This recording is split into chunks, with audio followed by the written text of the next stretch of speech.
2020 жылга чейин Ош шаарында 6 балабакча, 3 эмкана, 12 чакырым 600 метр болгон жер астындагы суу өткөргүчтөр алмаштырылат. Жапалак айылда бул 2 жыл аралыгында толук түрдө таза суу менен камсыз болуп, Ак Тилектеги оорукана ишке берилет. Мындан сырткары буга чейин башталган бир катар социалдык курулуштар аягына чыгарылат. Мына жергиликтүү бюджетти көтөрүү боюнча жылына 10% көтөрөлүк деген максатыбыз бар. Жаңы ишканаларды ачабыз. Келечекте дагы пландарыбыз бар.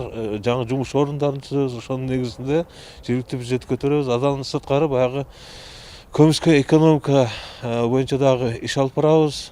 Ош шаарын 2 жыл аралыгында өнүктүрүү программасында жалпысынан 126 иш-чара каралган. Аны ишке ашырууга 7 миллиард 300 миллион сом керек. Жергиликтүү бюджеттен 356 миллион гана бөлүнөт. Республикалык казынадан 600 миллион суралып жатат. Ал берилеби жокпу белгисиз. Бирок эң кызыгы башкада. Өнүктүрүүгө кеткен чыгашанын 80% тагыраагы 6 миллиардка жакын акча инвесторлордон күтүлүп жатат. Мындан улам адистер план реалдуулуктан бир топ алыс түзүлүп калгандыгын эскертишет. Бул кыска мүнөттө 5 миллиард сом акчаны табыш кыйын, анткени биздин тарыхыбызда мындай прецедент боло элек да. Инвесторго бүгүн биз шарт түзүп бериш керекпиз да. Элементардык түрдө инвесторго ишеним жаратып бериш керекпиз. А биз бүгүнкү күндө биздин акыбалыбызга карап инвесторго ошондой чоң көлөмдөгү акчаны алып келе турган инвесторго биз шарт түзүп бере алабыз, бере албайбызбы? Менин оюмча бул суроо жарата турган нерсе да.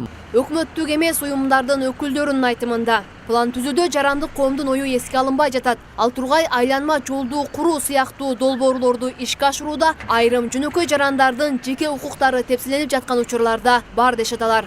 Мэрдин каалоосунча эле жазылып атат, же болбосо ошол рабочий группада ким отурса ошолордун каалоосу боюнча эле жазылып атат. Андай болбош керек да. Бул шаар жеке эле мэриядагы иштегендердин шаары эмес да.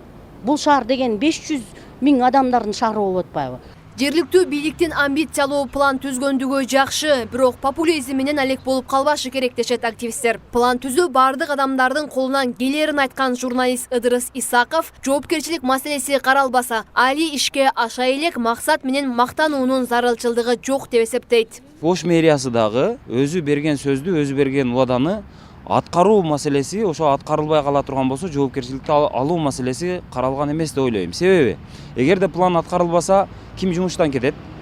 Ким экинчи мен мамлекеттик кызматка барбаймын деп сөз берет?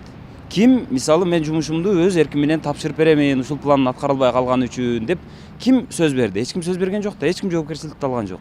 Демек, жоопкерчиликти эч ким албаса, мен жана айткандай, бул баланын оюнундай эле болуп кала берет да. Учурда Ошту 2 жылдык өнүктүрүү программасын шаардык кеңеш карап жатат. Кийинки сессияда алар колдоп же четке кагышы керек. Ага чейин кала тургундары сунуш пикирлерин берсе болот. Кенжебүй Маматсадыкова, Улукбек Нарматов, Ош Бирим жаңылыктары.